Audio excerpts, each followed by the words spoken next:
आजी थक्क होऊन म्हणाल्या, तू अजूनही रुद्रची काळजी घ्यायची बोलतेस. रुद्रला तुझी अजिबात गरज नाही. काकू उपरोधिक स्वरात म्हणाली. आई, मी ऐकलं होतं की ती परत आली आहे, पण मला तुम्हाला सांगायची हिंमत झाली नाही. नुकतंच तिचं सुभेदार कुटुंबाच्या मुलासोबत घोटाळ्यांचं प्रकरण झालं होतं. सगळीकडे बातम्या झाल्या होत्या. हे ऐकून आजीचा चेहरा अजून काळवंडला. तू इकडून निघून जा. मला रुद्रची काळजी घेण्यासाठी तुझी गरज नाही. त्याच्यासोबत साक्षी आहे. साक्षी त्याची बालमैत्रीण आहे. लहानपणापासून एकत्र मोठे झालेत. खरी नाती फक्त त्यांच्यात आहेत. मला खात्री आहे साक्षी त्याला योग्यरित्या सांभाळेल. काव्याने रुद्रकडे पाहिलं, पण त्याने काही आक्षेप घेतला नाही. बहुतेक तीच भावनिक होत होती. रुद्रला खरंच तिची गरज नव्हती. काव्याने मान खाली घालून हलक्या आवाजात म्हटलं, ठीक आहे, जर तुम्हाला वाटतं की साक्षी नीट काळजी घेऊ शकते तर मी मध्ये पडणार नाही. तरीही तिने रुद्रकडे वळून सांगितलं, तुझ्या जखमेचा ड्रेसिंग व्यवस्थित ठेव. इन्फेक्शन होऊ देऊ नकोस. हे दिवस खूप महत्त्वाचे आहेत.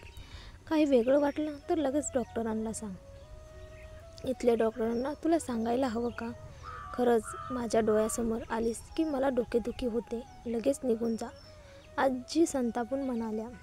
काव्याने मनातल्या मनात दीर्घ श्वास घेतला. तिला खरंच रुद्रची काळजी घ्यायची होती, कारण त्याने तिच्यासाठी स्वतःला धोक्यात टाकलं होतं. ती त्याचं ऋण फेडू इच्छित होती, पण आता तिला जावं लागणार होतं. रुद्र तिच्या खाली घातलेल्या नजरेने निघून जाण्याकडे बघत होता. तिचा पाठमोरा चेहरा त्याला सोडवत नव्हता. ही वेळ ती खरंच कोणत्याही कटकारस्थानाशिवाय आली होती का? पण आता ती निघूनच गेली होती. सोडून देऊया.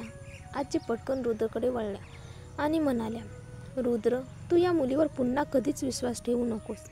ती बघायला चांगली वाटत नाही. साक्षी कशी आहे बघ.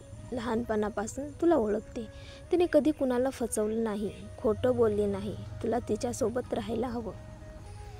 रुद्रने बाजूला असलेल्या साक्षीकडे पाहिलं. साक्षीने मान खाली घातली. चेहऱ्यावर संकोच होता.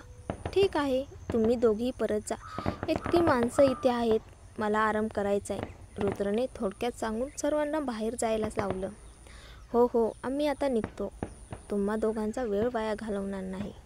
आजी काकूसोबत बाहेर गेल्या. साक्षी रुद्रकडे पाहत म्हणाली, मी तुझी नीट काळजी घेईन. रुद्र, तुला अजून काही हवं आहे का? रुद्रच्या कपाळावर आड्या उमटल्या. डोकेदुखीने त्रासलेला तो कपाळ चोळू लागला. मला झोपायचं आहे. ठीक आहे, तू शांत झोप.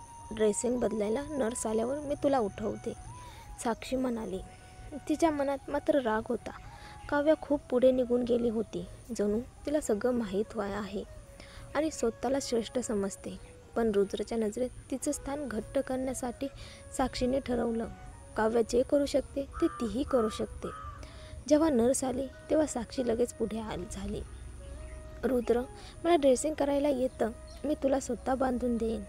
रुद्र आश्चर्याने म्हणाला, अरे वा, तुला हे पण येतं? साक्षी हसून म्हणाली, हो, मला खूप गोष्टी येतात. फक्त मी मोठमोठ्याने कधी बोलत नाही.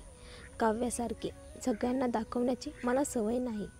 रुद्रने उदासीनतेने खांदे उडवले. ठीक आहे, कर मग. त्याच्यासाठी ही छोटीशी गोष्टच होती. दरम्यान काव्या घरी परतली. दिव्याने तिच्या उदास चेहऱ्याकडे पाहून विचारलं, अगं, तू परत आलीस? मला वाटलं तू रुग्णालयातच थांबली असशील. काव्याने हलक्या आवाजात सांगितलं, गायकवाड कुटुंब आले होते. त्यांनी मला थांबू दिलं नाही. मला खरं तर रुद्रची सेवा करायची होती. शेवटी तो माझ्यासाठीच जखमी झाला आहे. दिव्या तिला समजावत म्हणाली, पुरे झालं. तो आपली तयारी दाखवलीस. आता त्यांना जर तुझी गरज वाटत नसेल तर त्यांच्या मागे का पळायचं? तेव्हा चैतन्य आला. काव्या, मी चौकशी केली. तो माणूस खरंच माझा भाऊ मनोज असू शकतो. काव्या थोडा विचार करून म्हणाली, मलाही वाटतं तो मनोजसारखाच दिसत होता. पण तो रुद्रच्या मागे का लागलाय? मलाही माहिती नाही. पण मी तुझ्या आजीबद्दल पण चौकशी केली. तिच्या मृत्यूपूर्वी ती वारंवार एका मंदिरात जायची. म्हणायची की आशीर्वाद मागायला जाते. वेळ मिळाला की मला तिथे जावं लागेल, काव्या म्हणाली. चैतन्याने तिला मंदिराचा पत्ता दिला. त्या रात्री काव्याला झोप लागली नाही. तिला सतत काळजी वाटत होती. रुद्रची नीट काळजी घेतली जात असेल का? डोळे फडफडत होते, जणू काहीतरी अपशकुन होणार आहे असं भासत होतं. शेवटी तिला धीर न राहता ती पुन्हा रुग्णालयाकडे धावली. वार्ड शांत होता. रुद्र झोपलेला होता, पण त्याची झोप अस्वस्थ दिसत होती. काव्याचं मन धस्स झालं. ती पटकन जवळ जाऊन त्याचं कपाळ स्पर्शलं. रुद्राला ताप आला होता. रुद्र, उठ, तुला ताप आलाय, ती घाईने म्हणाली. रुद्र गुंगीत होता, डोळे उघडत नव्हते. काव्याने तत्काळ कॉल बेल दाबली. नर्स धावत आली. त्याचवेळी साक्षी झोपेतून दचकून तिथे आली. तिने काव्याला पाहताच डोळे मोठे करून ओरडली, काव्या, तू इथे पुन्हा कशी आलीस? वचन दिलं होतंस ना की रुद्राला त्रास देणार नाहीस? काव्या शांत पण ठाम आवाजात म्हणाली, तुला दिसत नाही का रुद्राला ताप आलाय? जखमेचं ड्रेसिंग नीट नाही झालं. ती त्याच गॉज हलवायला गेली तर साक्षी किंचाळली, थांब, तू त्याला हात लावलीस तर काही बिघडलं तर जबाबदारी घेऊ शकशील का? काव्याने तिला झडकारत म्हटलं, आता जर तू आडवी आलीस तर रुद्राच्या जीवाशी खेळशील. त्याची जबाबदारी घेणं तुला जमतं का? साक्षीला विश्वास बसत नव्हता. तिनेही कपाळाला हात लावला आणि थबकली. रुद्र खरंच तापाने पेटलेला होता. हे कसं शक्य आहे? मी पुस्तकातलं बघूनच ड्रेसिंग केलं होतं. ती घाबरून पुटपुटली. काव्या नर्सला झापत म्हणाली, कशाची वाट बघतेस? लगेच डॉक्टरांना बोलव. डॉक्टर आले आणि जखम तपासली. खरंच ती सुजली होती आणि इन्फेक्शन सुरू झालं होतं. त्यांनी तत्काळ ताप कमी करणं इंजेक्शन दिलं. काही वेळानंतर रुद्रने डोळे उघडले. समोर साक्षी अश्रूंनी डोळे भरून उभी होती, पण त्याने कपाळावर आड्या घातल्या. दुसऱ्या बाजूला काव्या मात्र त्याच्याकडे एकटक पाहत होती. तो शुद्धीवर आला तेव्हा ती पुढे झुकून म्हणाली, रुद्र, कसं वाटते? मी पाणी आणते तुला. रुद्र पुटपुटला, काय झाले? तुझ्या जखमेला इन्फेक्शन झाले म्हणूनच ताप आला. सध्या ताप उतरला आहे, पण अजून नीट काळजी घ्यावी लागेल, काव्या म्हणाली. रुद्रने साक्षीकडे बघितलं. चेहऱ्यावर शंका दाटली. साक्षीने रुद्रचं ड्रेसिंग करताना थोडा त्रास दिला होता हे त्याला आता जाणवलं, पण तेव्हा तो फक्त कंटाळा करून काही बोललाच नव्हता. साक्षी रडू लागली, माफ कर रुद्र, मी नीट काळजी घेऊ शकले नाही. रुद्र टेकून बसला. ठीक आहे साक्षी, तू घरी जा आता. कित्येक दिवसापासून तू थकली आहेस. चूक होणं स्वाभाविक आहे. तो काव्याकडे पाहत म्हणाला, तिला करू दे. साक्षीने ओठ चावली. काव्याही थकली असेल, काही हरकत नाही, ती कष्टाला सरावलेली आहे. काही दिवसांनी तिला थकवा येणार नाही, रुद्र म्हणाला. काव्याने त्याच्याकडे रागाने पाहिलं. खरंच बोलायला जाणतो हा, पण तो जखमी असल्याने तिने वाद न घालत हसूनच म्हटलं, हो मी करेन, मला थकवा नाही. साक्षीच्या मनात मात्र संताप उसळला. नक्कीच तुला थकवा नाही, तुला तर फक्त रुद्रजवळ चिटकून बसायचंय. पण तिने काही न बोलता मान हलवली. रुग्णालयातून बाहेर पडताना तिच्या मनात एकच विचार होता, हे आजीला सांगायला हवं. साक्षी निघून गेल्यावर रुद्रने सुटकेचा निश्वास टाकला. त्याला माहिती होतं साक्षी त्याची काळजी घ्यायची इच्छा ठेवते, पण तिचं सतत रडणं त्याला असह्य होत होतं. काव्याने हळूच म्हटलं, मी कोणाला बोलावते तुझं ड्रेसिंग नीट करून घेण्यासाठी. रुद्रने तिच्याकडे पाहून मान हलवली. त्या रात्री काव्या तिथेच थांबली. तिने एका बाजूला टेबलावर डोळा लागला, पण तिचं लक्ष सतत रुद्रवरच होतं. ताप उतरला होता, पण पुन्हा पुन्हा वाढत होता, म्हणून ती गाढ झोपूच शकली नाही. दुसऱ्या दिवशी सकाळी रुद्र उठला तेव्हा काव्याने नाश्ता तयार ठेवला होता. काल रात्री तुला खूप घाम आला होता म्हणून मी खारट पेज केले, थोडं खा. रुद्रने तिच्याकडे पाहत विचारलं, तू इतकी का थांबून माझी काळजी घेत आहेस? काव्या हसली, मी आधी तुला गैर समजून वागले, माझी चूक होती, आता ती भरून काढायची आहे. काल पाहिलं तुझी नीट काळजी घेतली जात नव्हती. मी साक्षीबद्दल नाही बोलत आहे, पण बाकी लोकांनी जरा हलगर्जीपणा केला. या बाबतीत मी स्वतःवरच जास्त विश्वास ठेवते. मी खरंच नर्सिंग शिकले. रुद्र तिच्या गंभीर आवाजावर हसला, म्हणजे तू नोकरी सोडून इथेच माझी काळजी घेणार? काव्या लगेच म्हणाली, मी माझं टूल्स आणलंय, इथेच काम करेन, चित्र काढेन. रुद्रने तिच्या मोठ्या बॅगकडे पाहिलं आणि मनातल्या मनात हसला, तू खरंच खूप कष्टाळू आहेस. ते तर आलंच, स्वतःच्या मेहनतीवरच पैसा कमावा लागतो. मेहनत नाही केली तर कसं चालेल? रुद्रने डोळे मिटले. त्याला वाटलं ती म्हणेल मी नोकरी सोडते, पण नाही. काव्या पुढे म्हणाली, झोपू नकोस, मी तुझे पाय दाबते. तू अनेक दिवसापासून बेडवर आहेस. मोठं ऑपरेशन झालंय.